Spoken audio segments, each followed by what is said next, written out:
What's going on in the tunnel, fans? We're back for another week. You got Dallas Melvin here. You got the co-host, the man, the legend. You got Pat Truth and the Truth here. What's up, A-Style? So, a lot of good football to talk about. Yeah, we got a lot of good footballs. People that got a job, people don't have a job, some people that might not have a job, some people that's going to be lucky enough to keep their job after winning one game. Talking all college football as well as NBA. As well as NFL, as well as NBA as well. And then we're going to sprinkle a little high school in there. So y'all appreciate y'all giving us your time for about, quick hot minute. But make sure you go on YouTube, subscribe, go to Instagram, check us out. Don't forget about TikTok and Twitter, Facebook as well. In the Tunnel Sports Media. That's where you'll find us. And let's jump into it. So another coach. I don't know if it was a surprise. It was kind of surprised that he's gone so quick. Not surprised that he's gone. What you think about the decision LSU made? I mean, I wasn't surprised that they let him go. I mean, it was in the game. And also they let them come back. It ended up being a blowout. But I wasn't surprised. I mean, I think the game, like I was telling you earlier, I think the game really passed a lot of these coaches up. Been around a long time. Kelly's a good coach, but it's the timing and what's going on in college football. And he's just a northern guy. He tried to fit in with the crowd when he came in from the beginning, with the southern thing and all that. And he was so fake with it. And it's like he wasn't even aware of the culture down there. And you try to come in and fit in, number one. And then you came down here and didn't have no defense like at Notre Dame. He didn't have a defense to the head coach there right now. Freeman got there. You know what I'm saying? And it is what it is. It was just time for him to go. The governor stepped in. Like you said, they don't have no president. The governor want him away, so it's going to be interesting when they hire. Everybody keep talking about Kiffin. I think Kiffin's a good coach, but I don't think he's all that. And his defense is not that good. And to me, they can go right down the street and get the coach from Tulane. As simple as that, though. No, you're right. I think what I would say is you have to get a coach that understands LSU culture, LSU community, that understands recruiting in the South, because obviously Brian Kelly wasn't it. If you look at the last three coaches that LSU had before Brian Kelly, you had Ed Orgeron, you had Les Miles, and you had Nick Saban. What do they all have in common? All three of them had a national championship. And people would argue that, Ed Orgeron or Les Miles wasn't as polished as a Brian Kelly, but they understood the culture. They understood how to go in these people's houses. They ate gumbo. They ate crawfish. They grew up. And same thing with Nick Saban. He understood how to relate to the community. And so if you're from Louisiana. They also stopped that playing all on Louisiana boys. He was going to everywhere get guys, especially in Texas. Yeah. But you also know this. They kept the top Louisiana boys. Right. And then they would go get other top players from other states. Yeah. Brian Kelly, he was letting his first couple of years, the top Louisiana boys were going other places. And he was trying to bring other people in. Well, not only that, he just didn't have a defense. But I'm going to tell you what's pretty interesting. They interviewed Coach O in this show. And Coach O said he would love to come back to LSU and become the coach. And he said he even had come back and the right head coach get the job because, him and Kiffin got a close relationship. Mm-hmm. He said he had no problem being a D-line coach. And he said, I love, he said he loved LSU. You know what I'm saying? And I know Kiffin wouldn't mind even bringing him back, any coach bringing him back, because he's such a good recruiter, too, at the same time. That's crazy. But I know that ain't going to happen. They ain't going to hire him. But I would be surprised if he do go back as assistant coach to defense get the job, give him a shot, especially if Kiffin get the job.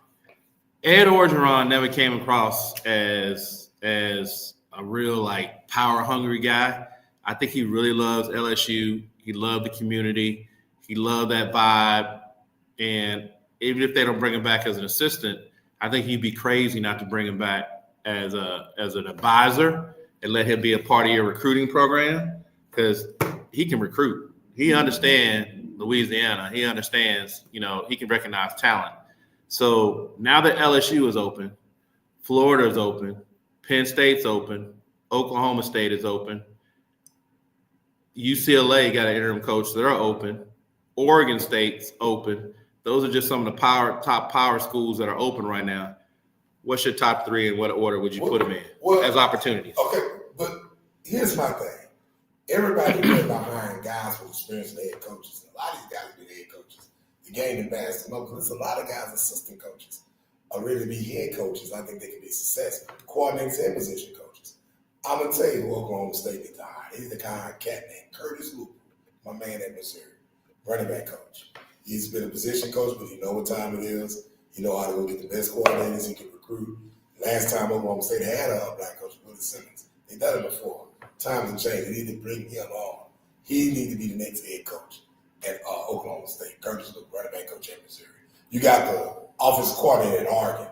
He's ready. He's a hot man too. So, but would you recommend that running back coach stay in Missouri? Because they're talking about that Missouri head coach going to get an opportunity at either Florida, LSU, or Penn State. Because he's a hot commodity right now. Probably, They're saying he's probably, if Lane Kiffin want to go to LSU, they're saying that Missouri coach is probably the lead front runner for Florida. No, Missouri coach name is hot. Like you said, he's going to be a job. He's going to get paid a lot. Yeah. So, of course, he get paid. Curtis going to get beaten one too. But everybody wants their own thing. It's hard for a black man to get a head job. He's getting older. So if he have an opportunity to get a job at a P4 school, Oklahoma State is a good job to have. You just had that idiot that they let that idiot stay there too long. And I'm just saying, I understand what you're saying because he loves Luper. Don't get me wrong, as his coach, assistant, but Luper, I'm sure Luper wanted his own thing. I would want my own thing too. No, my question is, if the Missouri head coach leaves and goes to Florida, can Luper stay in Missouri and take his spot? Because he already understands the recruiting, he understands the school. I would hope so. And if you would think Missouri would want to keep some continuity there. I don't know what's the ties with them there because I think it's like his third year there, so I don't know what the ties. But he got heavy ties at Oak State. Okay, so his ties are bigger at Oak State than at Missouri. Okay. So hopefully he'll get it out. He'll definitely get an opportunity for sure. So back to that original question. So, and I know we're not looking at the logos, but looking at what we know about the teams and the resources behind it. Right. How would you rank LSU, Penn State, Florida? Because Oklahoma State's a big program too. We already know they're probably fourth on the list. We like the top. How would you rank them as far as if you was a coach right now? Where would you want to go? In what order? I mean, if I had a choice on a lot of those jobs open, LSU's the best job. Okay. Like the coaching. Why? I mean, think about it. You're the coaching in Louisiana, Texas, Louisiana is Texas. Right there. Then all down south, the talent there and everything, the atmosphere there. You know what I'm saying? Good food. It's a good place to raise your family in Baton Rouge. I think that's really the best place out of all of them. Florida's just too much pressure. The reality is this. Our coach a bunch of cats from Florida for one team. But I just think that LSU is the best job to have. And it's funny because I heard funny you asked that question, Melvin, because I heard somebody else ask that question on TV, ESPN, and somebody forgot who it was. They said LSU is the best job. I think Feinberg said it. Paul said it's the best job right now on the market. You know what I'm saying? I would agree. I would say LSU is the best I would agree LSU is the best job. Here's the reason why. If you're in Louisiana, there ain't no other power schools in Louisiana. Power 5 schools, so you are the team in Louisiana. And you know what? A lot of people would argue LSU bigger than the Saints NFL team. Well, here's the deal. Regardless, the state that big, so regardless, there's no other power 5 schools there. But them states are so on top of each other. But it's just you have so much to sell there. Think about it. You got pretty women, gorgeous women, Tiger girls. The food is good. Baton Rouge always been a good place. Even I take Kid from East. I remember my boy coached at LSU from East. He said that Baton Rouge is always a good place for an inner city kid in Houston. Whether you go to Southern or whether you go to the LSU. You know what I'm saying? And everybody go to those schools, got so much pride when they leave there. Right. And it just goes on the atmosphere there. You look at an HBCU school And Southern's a good job to have too. You know, look at in the same city. So even at another school, that would be interesting. But between there and New Orleans and the city, I mean, it's a lot to show them. So would you say Florida's the number 2 school or Penn State? I say Florida. Penn State is a damn good job, especially for the East Coast. It's out nowhere. That's why I go ahead and say Gainesville. It's a pressure place to coach, though, man. Gainesville. But I like the Penn State. I think you can still win there. You know, regardless, it ain't nothing out there. Still got the tradition. You got to realize, Pennsylvania is a state like Texas. Some talent come out there. They used to have an all-star game a long time ago. Texas versus Pennsylvania. That was always considered the Texas of the East Coast. And then you got the players next door, D.C. and all Virginia, that. Maryland. Yeah, you can recruit out of that. Yeah. And like I said, you go national, no matter where you at. I don't care if you're in the state, got a bunch of talent. You always got to recruit certain positions. Nationals, offensive tackles, D tackles. They don't want the linebackers tall, especially quarterbacks. You got to recruit them national. I would say that Penn State, by maybe a smidgen, would potentially be at a better job for a new coach, simply because of that pressure thing you talked about. Because you see how patient they was with Franklin? Like, he didn't want a big game in what? Franklin brought that 7-8 years. Because he go in there and want to raise, and that's why the guy that you lose 3 in a row. I know, but what I'm saying though, when is the last time Franklin beat a big team? Franklin, he didn't really do a good job recruiting quarterbacks. That's what I'm saying. So if you're a coach and you want a little bit of runway, then I'm going to Penn State. Because if you go to Florida, look what they did in Napier. They, you know, most pressure there. That's the most pressure. Yeah. So you got 3 years tops if you go to Florida, and that's if your first 2 years you got a decent record. Like, you go in there and you go 6-6 and 8-4, or you go 8-4 and 6-6, you might not make it a third year. They ain't gonna give you time to bring your players in. But at the end of the day, it's also who's gonna get behind you. The alum's gonna bring the money in. I don't care. I don't know, but that's what it's all about. I'm gonna tell you another good job out there is Virginia Tech. And you're in Newport area, Virginia got talent, got South Carolina. Yep. That's a good place, but it's about, and I'm not saying they ain't getting money in IL, but it's about that too, though. But it's a lot of these places, it's all about, like UCLA, they having problems with that. We don't know what's going to happen, especially how much they're going to back them. I mean, you in LA, you got a private, UCLA got the prettiest campus. They got a lot to sell. Yeah. But it's about what's, NIL money. Got a bag in here, exactly. Got to have that bag. Yep. Got to have that bag. So you got, and then you talked about Oklahoma State. I mean, it's still Oklahoma. You're in the Big 12. You got a chance that if you could go there and build a program, you got a chance of winning a Big 12 once every 3 or 4 years. Yeah, you know what you're doing. If you know what you're doing. Like, so, I mean, you can recruit players. You can recruit Texas like crazy. And then obviously you can recruit the Midwest recruit them kids. So Oklahoma State, while they're probably always going to be a little bit of a stepchild of Oklahoma, you get the right kids in there, though. You could. Well, it's really not been a stepchild. I mean, you had Gundy there. I mean, what coach gonna let you stay at a school that long and you can't beat your rival? Now, if you think you're Alabama 21 years and you beat Alabama Auburn. 5-6 times. Yeah. I'm sorry, Auburn. I mean, come on now. I mean, so that was their fault. They let that man stay there a long time, and there's a lot of people love the habit. So it is what it is. I mean, I look at Texas Tech. I mean, Texas Tech is getting ridiculous. They right behind Ohio State paying money for these guys. And so the thing I tell people, you have that thing, everybody get caught up in Texas and Texas A&M, they're the richest college. They could be the richest college in Texas. At the end of the day, if you got $9 million, I got $8 million. And let's say y'all in the same restaurant and y'all staying in the same hotel. Exactly. And I'm willing to live in the same neighborhoods. I'm willing to spend more money because you might not spend on that player, and I can afford to do it, whether the kids are flop or not. Because they got this money here. It's all state. All the gas and gas, horse, Kyle State, FFA State. It's money. So, I mean, what they doing, and I mean, would they be up there? If you buy a team and you spend that money, I mean, they spent what? $240-something million. And look what Stanford alum just did. I forgot the number, but gave them a big number in the IL.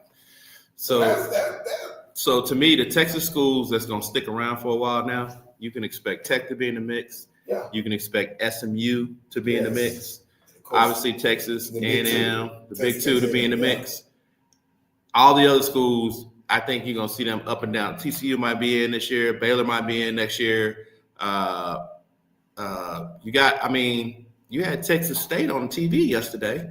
So, now you even got some of these smaller Texas schools. They on ESPN on a random Tuesday. So, you on TV though. You're on TV though, and ain't nobody else watching. But we just said the P4 schools. Well, P4 schools, yeah, for sure. They really can't be in this conversation talking about this. Yeah, you're right. Unless they come out some bread and go up to, some schools are trying to do that now. Like, to me, Memphis should be a P4 school. Yeah, you're right. You're right. Look what I only took U of H. Look what SMU had to do, and they should have been. So speaking of U of H, they balling too. Yeah, so U of H got a chance to make some noise in the Big 12. Texas Tech got the tiebreaker. So they both got one loss in the conference. Tech lost to Arizona State. U of H lost to Tech. So they really need Tech to lose another game. But but if they win out, they'll go to a nice bowl. But the crazy thing with U of H is this is not even a Willie Fish team. No, it's his second year. Yeah, He's still building. Yeah. And for him to get this far in big teams, I didn't think they would be. I knew he had a good year because the man is winning where you go. Right. But he hasn't even really built his team. And for them to be in the position they're in now, I mean, that's huge. If they win out and go to the Big 12 championship, come on, man, he's doing the hell. I got to tell the guys who win. I remember telling them dudes in New Orleans, all the high local coaches I know up there, can't say no names. I remember they would say, let me tell y'all something. Y'all must sit y'all behind down. This man finna come in and win. So let me throw this at you then. Because he only been in Houston for 2 years. He was at Tulane for a while. LSU gonna call him? He not going nowhere. He's getting if older. LSU call you, he ain't gonna go? Because the thing is with Willie Fish is his family, his kids down there, he loves Houston. Oh, that's so his family's here? Yeah. Okay. Time, man, people ain't gonna go chase the money. He ain't gotta chase the money. I'm not saying chase the money. Yeah, but I'm not saying chase the money, but you pretty much chasing the money. Well, think about it, it's a lot of pressure. No, it is a lot of pressure, but how some people have career goals and to go to like some people's career goal is to go to the NFL. Some people's career goal is to coach at a major college. Not that U of H is not major, but it ain't LSU. But at the same time, this day and time, it don't matter about no logo because they're doing a good job over there in NIL. And they hear some big things about to happen. And if they get top players and they sign a top quarterback, shoot, I mean, they can be able to compete. You in Houston, you can compete with them. I'll tell you something. University Small, man, let's take the U. U was a private school in the city of Manhattan. And they recruited local. And everybody, there was a laughing stock of Florida, a laughing stock in the country. And all them boys stuck together and stayed in Miami and went there and made that a big time program. And look what ended up happening. And they were beating the team so-called they think they couldn't beat Oklahoma. Like Hosman said it. They say he'll never go to a bowl, go to a potato bowl. They sit there for 30 minutes talking about that person. U of H could be just like that as a state school. U of H, if they take care of their business and kids, and they can keep kids home, they're gonna get the best around Texas and go around the country get the best. They ain't gonna be with anybody. I'm gonna be real with you. I see Fritz in U of H. The model I see them as, which is not a bad model, because the school's gone to won some championships. If he can be the next Gary Patterson, when Gary Patterson was at TCU, remember he had LaDainian Thompson there. He had Heisman Trophy people there. He had Andy Dalton who played in the league. They never played for no championship. We're talking about championship. I mean, TCU was just in the championship game 3 years ago. Indiana been dead for how many years? And look at them, number 2 in the country. But I'm saying he could stay there for another 10, 12 years. He's a winner, man. He's just a winner. And he's at a perfect place because he's in one of the hottest cities in America. So you think he can get to U of H to Indiana status? Dallas, because Dallas kids love Houston. You think he can get U of H to Indiana status? Yeah. Number 2 in the country? Yeah, I mean, what he's doing right now, he ain't even got to the status yet. Look what he's doing now. Look, what's they record? They number 3 more games. 3. Some people got 3 games, some people got 4 games. They ain't record right now. They got 2 losses.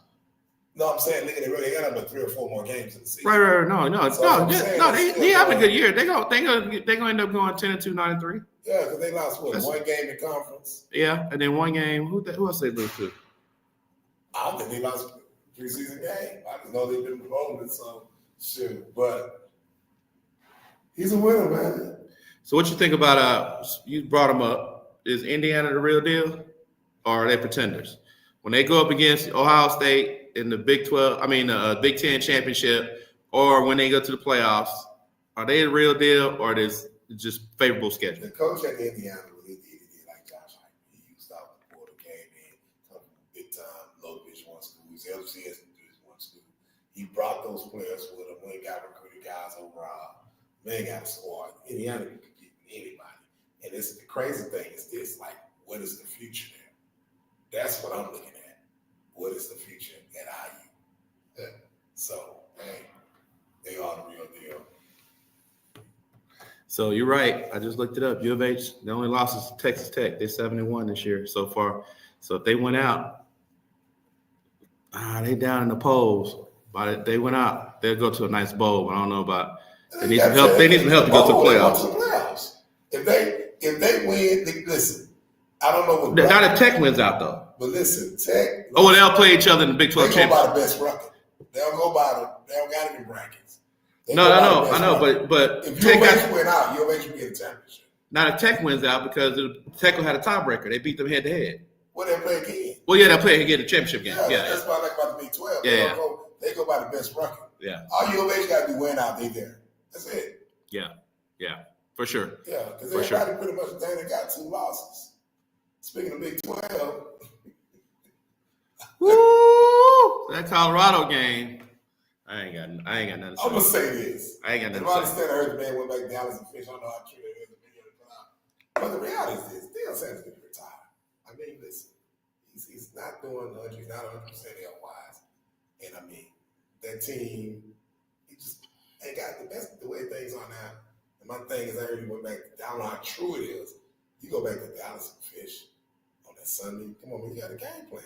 You got to look at what the mistakes, what happened. But at the end of the day, you need to retire. I know people out there get mad and they love him, like he Jim Jones or whatever. If he retired tomorrow, he said, I'm going to do a tour. Man, some people going to go, they're going to drink the prime Kool-Aid. But the reality, man, it's time for Deion Sanders. You need to retire. I would like. He said that was the worst whooping since his mama whooped him. Right. I don't think his mama gave him all her whooping. That probably been the most worst whooping he had to do with his life. Yeah, it had to be. Time for him to go home. And the reason why they beat Iowa State, because Iowa State got a lot of players out. That's the only reason why. I told you, I can't even see them winning out.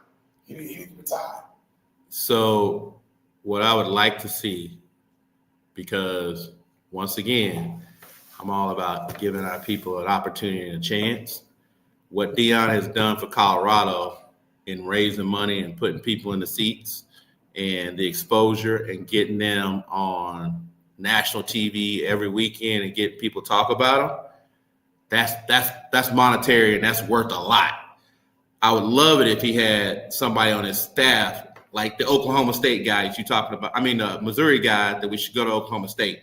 I would love if he had somebody on his staff that could come take that position and, do the handoff like all these other schools do, man. Well, he can't decide to hire him, but I bet. Here's my thing. Who will be a good replacement to place Deion? Who? If you go ahead and leave the coach at Missouri. But far as him, is you got coaches sap screaming and yelling, and they really doing the coaching. Everybody been talking about the O-line. You're supposed to fix that. You support it. You can do that overnight. But the D-line works in the O-line. Football is played in the trenches. Yep. It's like you play big time 6A football in Texas. You play.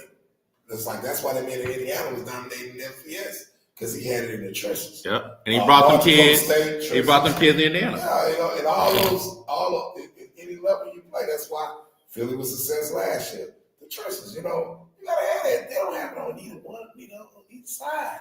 Then they recruit. What kills me is you got Black Jesus, Landon William Callis, number 1 running back in 27, best running back ever seen in Texas. I'm gonna go online and say that. I know I said that in a couple of weeks.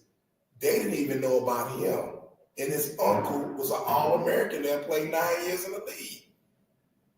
And I tell the coaching staff about this guy. And it don't make sense. And you got Carson White, which is family from Fort Myers, Medina, from San Jose family. And I said, look, just laid it out for him. Like they got on that. And then how you gonna be a head coach and you ain't going to the schools? Nick Saban goes to school. Why you can't go to the school? He helped that popularity thing. So, you may bring people in the stands, but think about it, though. There's a lot of coaches that take their Colorado job win and keep the fans in there. If you win, they're gonna come automatically. They did it before he got there. It was years ago, but I'm saying now. But what I'm saying is he getting them in the stands and they ain't winning. Like when they were that first year when they was 4-8 or whatever, they wasn't winning. They sold out every game. Wow. So and so Colorado having like the year before that they didn't win any games. You ain't making no money if people ain't tailgating and coming to the games and all that good stuff. So one thing that he's done is obviously get money into Colorado. So to your point, I'm not even gonna argue it because when you get your ass beat that bad, like you gotta consider making a change. You gotta consider strongly, and you gotta look yourself in the mirror. And nobody would say anything bad about him because everybody understands his health challenges and all that good stuff. But all I'm saying is we don't get these opportunities too often. When we in these opportunities, I want us to hand it off to somebody that looks like us because we know what happens when other coaches get these opportunities. They hand it off to people that look like them. That's all I'm saying. And I feel you on that, but I'm just talking business right now. No matter what color you are as a coach. No, I'm not anti handing out to another race or anything like that. No. What I'm saying is you can't get caught up worried about somebody kissing your ass. And that's what it's about. And he had some coaches on that staff was pretty good. Wasn't putting up with that shit. And I'm just telling you, that just is what it is. And so your mentality, and then you go get these exploits. Some of these guys he hired, the game been past them. The game been past them. There's nothing wrong with hiring somebody because you got to keep up with the time. My old man told me at a coach training one time, you got to keep up with the time, and some people don't keep up with the time. If you don't get some older guys, keep up with the time. But you still got some guys recruit. You still got to get your recruiting department together. And all I'm saying is a lot of young coaches out here can run them defense and coach D-line, do all that. Ralph Street is one right now. I tell you right now, Prime, you need to go hire Ralph Street at Marshall. He's a bad man. Hell of a D-line coach. And it's better than a lot of these guys at Power 4 schools, even in the league. That's need to go hire. Sometimes you can't get caught up in the Hall of Fame in the name. You need to go hire a guy named Ralph Street. He's from Florida. That's who you need to go hire. He'd love to go to Colorado and help him out. Them the guys you got to bring in. So, anybody else on the hot seat in college? Yeah. You think who? Well, some of these schools don't want to buy these guys out, but they don't know. Is Florida State, is Norvell going to make it through Norvell, Florida State? They say after the season. Some of these schools really can't afford it, too. They can't. You can't pay the kids and pay an old coach and pay a new coach. Man, it's crazy, man. Especially if you ain't winning. Because if you ain't winning, the reason why you fire the coach is because you ain't winning. And if you ain't winning, you ain't filling up the stadiums. Everybody ain't buying your jersey. Everybody ain't tailgating. So you lose the revenue. So sometimes they feel like they're putting good money after bad, but they got to do it because end of the day, Norvell came out the gates and beat Alabama. And now we're seeing what Alabama's done. They haven't lost since that game. And Florida State struggled since that game. And he struggled all last year. So I hate that. Good guy, man. But you got to win. Got to win. Yeah. You got to win. He might make it one more year, but you just better win some games. What else you got about college before we move on to the NFL? Anything? Oh, I just give a shout out. Give a shout out to my boy Derek Gill. He had a good game. He took the L, but give a shout out to Georgia Tech. I give a shout out to one of my close friends. Derek Gill at Syracuse, right? Yeah. Okay. I got a game scored, but it was tough. It's gonna really tough on the next couple of games too. But give a shout out to my boy Coach Doug Hill at Georgia Tech. They're doing a hell of a job. I mean, they got a running scheme. And I'm telling you, that's the team everybody will be on the lookout for. And that's going to be a hell of a game. They play Georgia in the Mercedes Dome. Plan to be there. That's going to be a game. And if I had to pick right now, I'm going with Georgia Tech. I mean, with the running schemes you're using, you got a right guy like the Kid Key representing Longview Lobos. They killing it. I win Heisman. But Georgia Tech is killing it on the ground. They mix it up. Defense is good and everything. So you know, it's gonna be interesting. So one of the things that I've noticed watching Georgia Tech, and I think Navy runs a similar type running scheme. Here's the key: if you got the right people, or you got good people, then you can have success simply because every other school in the country don't know how to practice against it. They ain't seeing it until they play you. So they don't know the block. They don't understand the blocking scheme. They don't understand how to cover the pitch. Right. They don't understand so you can't, and you can try to simulate it if you want to on your. But even your scouting team ain't gonna be able to run it like those guys are running it. So you got to compete. You got an advantage as soon as the game starts. What's crazy is, okay, the coach went to school there. He was assistant O-line. He's an O-line guy. That's his alma mater. Man, Melvin, they'll break a play, first down.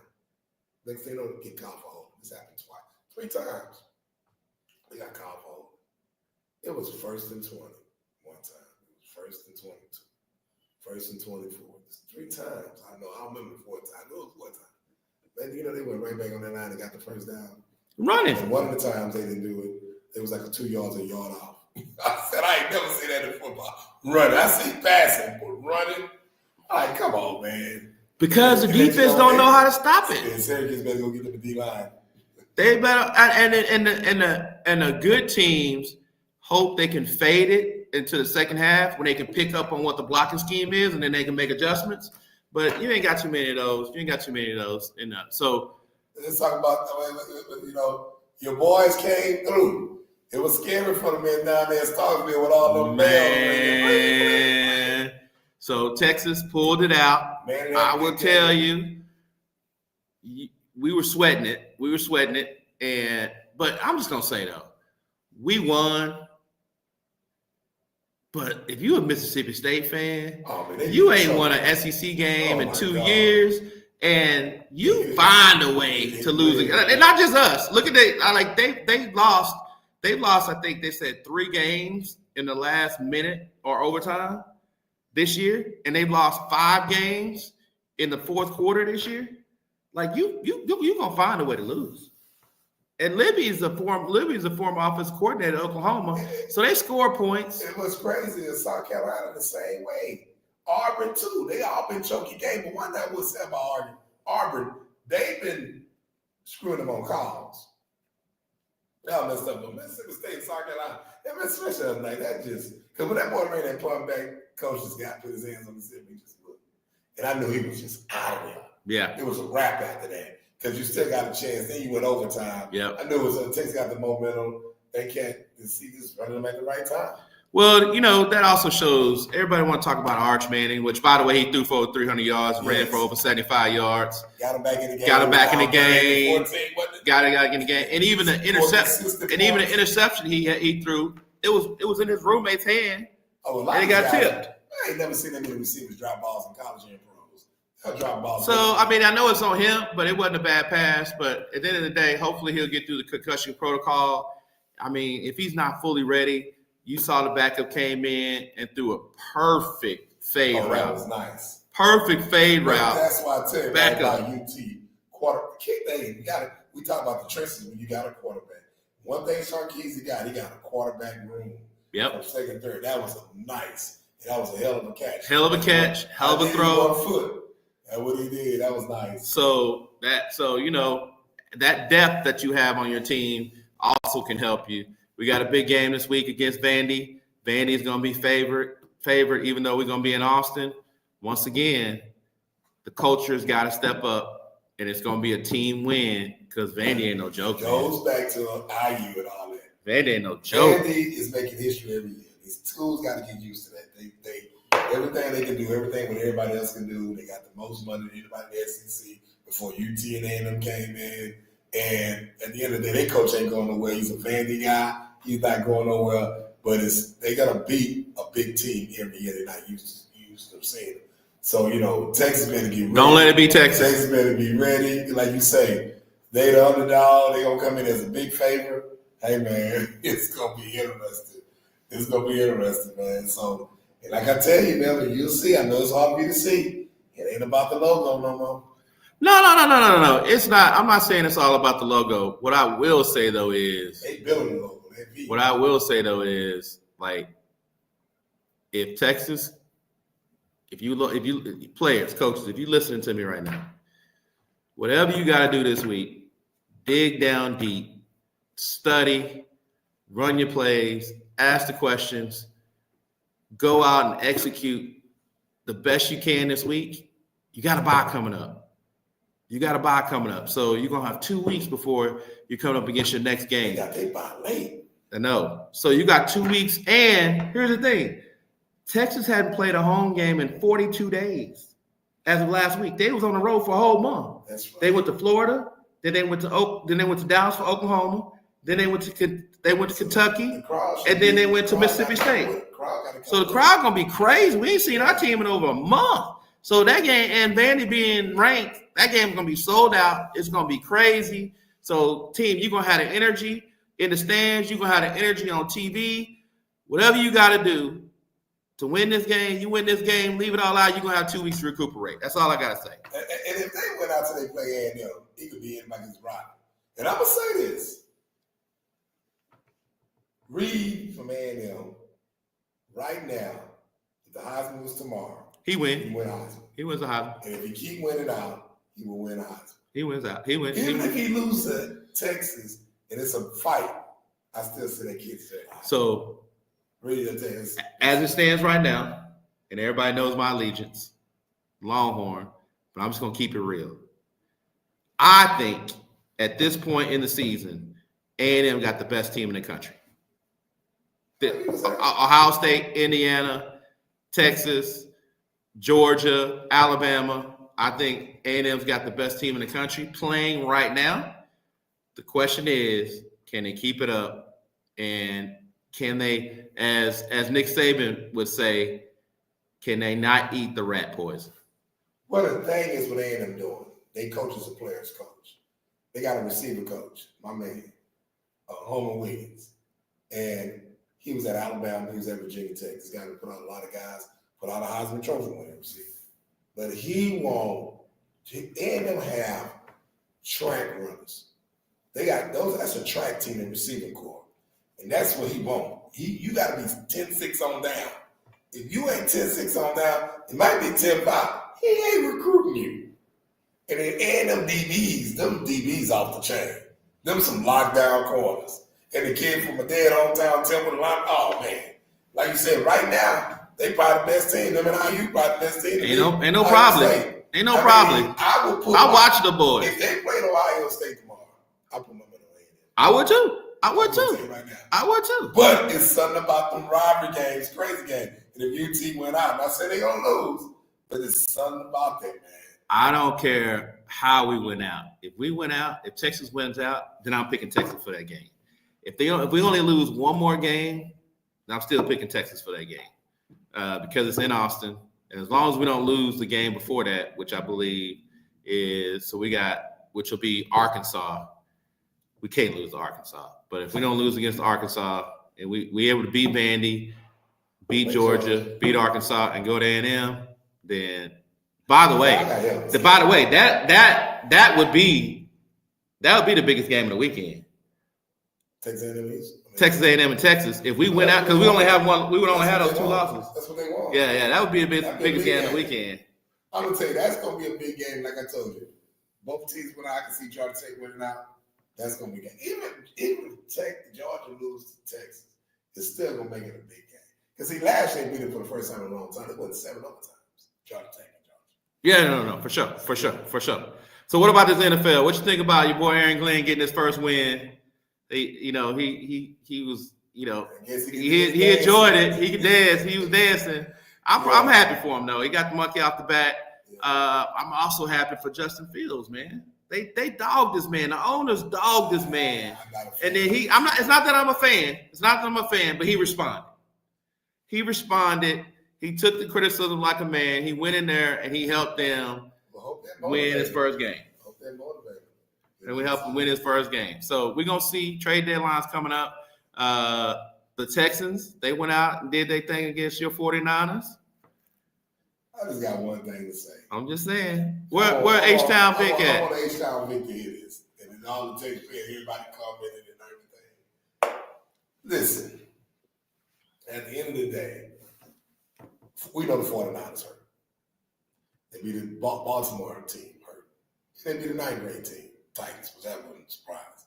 If you look at Baltimore now, they got all their defense players back. And was it Henley? They went and got him back because they ended up beating the Bears. Yeah. I thought they would beat them. But everybody acting like they won a Super Bowl around here. And I'm like, oh, these guys are playing. They need to act up. Do they look at the schedules coming up? That's all I got to say. That's all I got to say. You keep believing in Coleridge, Bernard III. That's all I got to say. And that's it. Congratulations, Texas. You made. Who they got this week? Who they got this week? At the end of the day, hey, I was gonna name 2 teams. The division's up now. They got to play my boy Harvey coming in. Ricky, he's gonna ball, and they got to see my boy Coach Joseph defense with the Denver Broncos.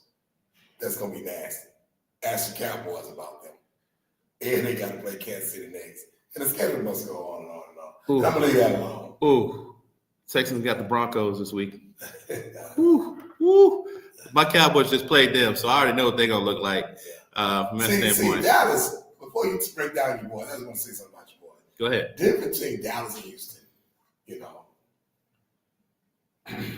the difference is Dallas don't have a defense. At all. But none. They play zero. They'll play against teams with defenses. 1 week of defense good, they're not consistent. Then they'll play against a team with no defense. They got a chance to win. Yeah. And they're going to outscore. And like I said, if you come down to kicking, you know they're going to win because they got the best kicker. That's the best player on the team to be right now. But that's their problem. But when you don't have an offense, it's hard because your defense can get tired. And if you play against explosive offense, come on. And that's what went on there. So I wasn't surprised they got beat the way they got beat because you got a team. If you got an all-around team, it's hard for them to beat them. It's hard. Texans gonna have a hard schedule. They got a hard schedule coming. They still got to play the Colts again. They got to play the Jaguars again, which ain't no slouch. Obviously, they got the Broncos coming up, and they 3-4 right now. So it's gonna be real tough to think you're gonna win that division. So you playing for a wild card right now, and it's gonna be tough. But my Cowboys had a rough week against the Broncos. It wasn't unexpected because the Broncos got one of the top defenses. But I thought we would have a better chance once Patrick Surtain went out. He got hurt, unfortunately, and I think he's going to end up being out for a little bit. But, man, I'm just going to tell you, we got people in the secondary. I don't even know who they name are. They wouldn't be second string on most teams, and they starting for us. Jerry Jones, if you listen to me, take Zion Childress off the practice floor. Yeah, let Zion play. Let him play. They know he can do what he can do. Then he can do around the field, around the whole secondary. Get a boy a shot. Because they look like a junior high secondary. It's horrible. Whatever. Give Zion Childress. Yeah, give Zion a shot. And I don't understand it because Schottenheimer called him out in a positive way during training camp and during preseason. And so whatever he's doing, it can't be no worse than what they already got out there. And I think he has the opportunity to be better because he has the opportunity to play corner as well as safety, and they need both. So I'm interested to see what's going to happen at the trade deadline. We've had a couple small trades going on so far, but no big blockbusters. So Trey Henderson from Cincinnati hasn't been moved yet. Man, Myles Garrett is pissed in Cleveland. He's from Dallas area. Jerry, go get Myles Garrett. Get Cleveland 2 first-round draft picks. They go get Myles Garrett. He's trying to lose him. The man had 5 sacks in one game, and they got blown out. They didn't move your boy back to third string. Who? Shedeur. How? Yeah. That's ridiculous. So the man had 5 sacks, and they got blown out. Jerry, go get Myles. He only making $40 million, so it ain't the 47 that you didn't want to pay the other dude. And, he's got 5 sacks already in one game, and he's on a much worse team than what he's going to be on in Dallas. And the guy you didn't want to pay, I think the most he's had in one game this year is 3 sacks. So, once again, if you're able to get a Myles Garrett and you put him on this team, it changes the back end because the quarterback don't have enough time to just sit back there and pick you apart. Man, and I'm gonna say this: the team they lost to. I mean, I'm not saying the guy's a top 5 quarterback, but he played like a top 5 quarterback. Same thing last week, New England. Superman them got their hands full. New England's playing some ball. New England got a good coach too. He's such a motivator. Fabro, Mike That Fabro. quarterback, hey man, Yeah, that boy's he's perfect for New England. Yeah, he's perfect. He's perfect for New England. The Titans should have never let him go. But I mean, his time might have ran out there. No, he needed to go because Bud Adams' daughter is crazy. And that's the Titans' problem. They need to sell that team because they want me to put that team all the way down in the mud, deep in the mud. I'm telling you. So you taking the Texans or the Broncos this week? Oh, come on, man, RJ. Hey, come on, man. That's kind of a dumb question, man. What? This is a hometown show. Well, once again, like I said, it's scheduled stuff. I picked Denver to win. And I picked my boy RJ Harvey. If you don't get over 100 yards, he have over 100 yards on purpose. The rookie out of Central Florida that everybody know, RJ Harvey will run the NRG on Sunday, number 12, from Central Florida. Shout out to my boy Cam Martin, my old player who coached him and got him right and got him there. Shout out to him. But Harvey will have a clinic Sunday. So here's what I'm gonna tell you. I think Texas is gonna shock the world and beat the Broncos this week. Simple reason why. I think their defense is gonna step up, and I think CJ is gonna have a whole week to throw to those receivers, as opposed to thinking Nico gonna be in there. And yeah, I think they're gonna do it, man. I think they're gonna do it. It's just something about you don't. Have you ever felt like a trap game? I think this is a trap game for Broncos. First of all, I think it's a trap game for Denver. They got a hell of a defense. I think it's a trap game for defense. All you gotta do is pop Coleridge a couple times. I think it's a trap game for Denver. I don't know why. I think it's a trap game for 2 beats. That's all I got to say. I think it's a trap game for Denver. I'm just saying. I just got that feeling. Because they coming to Houston, right? Yes, sir. I mean, they're on the road, come to Houston. You ain't got to worry about that mile high air, all that good stuff. I think it's a trap game. We're gonna see if the fans come out and support the Texans. You got my boys playing on Monday nights. Dallas and Arizona. I'm picking Dallas by 14, maybe 12, but they should wax Arizona on Monday night. Wax those Cardinals. Get back on the right track, and then hopefully get ready for Myles Garrett, who's going to get traded to Dallas. You heard it here first. Myles Garrett is going to get traded to Dallas, and then that's going to put us on. It'll be Myles Garrett or Trey Henderson. You heard it here first, but they're going after Myles. Go get him. Bring him home. So, you got anything else with the NFL? Before we wrap up, we're going to make a little bit of announcements coming soon. We're going to touch on the NBA a little bit today, but we got our own NBA show coming out. So we're going to have some former NBA players. We're going to have some college players, some basketball aficionados, some that have coached people that are currently in the pros, that are currently in college. Y'all be on the lookout for that show. But the NBA has officially kicked off, and I'm just going to call it right now. It's going to be a new MVP, first-time MVP winner in the NBA this year. And this boy's cold. He took advantage of my Dallas Mavericks on opening night. Wemby is silly. Wemby is silly. Unguardable. Wemby's unguardable. Well, I'm going to say something about the guy in San Antonio. I think he will win MVP. See, I tell people out here, parents out here, it's who you train with makes you better. Got a lot of these guys around the city, college some training, they've been training for a while. People seeing results now. Your off-season workout plays a big role. And that boy, I knew he got the potentials, but he's been working out with Akeem Olajuwon, and he's going to the rack. And you're right, they gave him, I wouldn't be surprised if he win MVP. But that's the key, is who you work out with. And him getting with Olajuwon, and a lot of these big boys around the way, I know you've been having trainings for a while, he's been giving a guy like that. Just like I tell everybody about Terrence Cook, strength-wise, out here in the city, you got to get with the right guys, speed coaches, because the results, it pays off. It pays off. And you got to get so Wemby went and got with somebody that would add to his game, and so he didn't just go get. I mean, obviously Akeem can add to anybody's game, but as a big man, that's who you go train with. Like he first game of the year, he did the dream shape, but he didn't just do that. He also went to Asia and he trained with some Asian monks.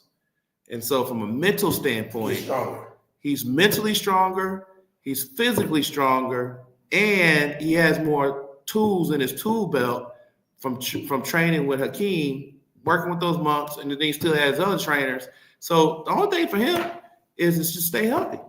Like, the dude is 7'5". Who blocking 7'5"? Well, I'm saying he handled the ball like he's 6'1". He handled the ball like he had the ball like he's 6'1", but he's 7'5". He make moves like a lot shorter than that. So there you go. And he fading away. You can't block his shot. And here's the craziest thing. Why would anybody go for a pump fake on him? You ain't blocking his shot no way. You might as well stay on the ground and put your hand up and hopefully put it in front of his face and he can't see the basket. You ain't gonna block his shot. I don't care how much you jumping out the gym. So for to go for a pump fake means you ain't studying the game, all that good stuff. So your boy LeBron ain't played yet this year. What you think? He got some. My understanding, he has some kind of injury. He got sciatica in his back. It's tough at 40. Yep, he got sciatica in his back. So he's hoping to come back in the next few weeks. So you might get half a season out of LeBron. He don't look that motivated though, because it's Luka's team. What about Brody? But it's Luka's team now. So LeBron just collected his check. He did what he needed to do. He got his son on the payroll. No, I'm saying what he gonna do this year. Oh, he got his son on the payroll. I don't know. I ain't been watching him that close. But what about your Rockets? Thompson got hurt, huh? Amen. Thompson got hurt the first game, so he's gonna miss a couple of games. But KD, you got to carry the load, brother. You're in Houston. KD gonna be fine. You got to carry the load, brother, for sure. We're looking forward to it. So we're gonna end with a truth of the moment. What you got? The truth of the moment is, right now in college football, you gotta win. And I tell people this since they brought the playoffs in, I said they're gonna make it harder. Now with this money coming in, the fan base, it's a different ball game. It's like pro ball now. It's harder to coach in the league than college. Now I'm gonna say it's harder to coach in college than the league. I agree. Choose the truth. So once again, thanks for tuning in this week. Look out for our NBA special. It's going to be coming out real soon. Check us out on In the Tunnel Sports Media, Instagram, Twitter, Facebook, TikTok, as well as YouTube. Make sure you like us, subscribe. Look forward to seeing you next week. Thanks for tuning in. Peace.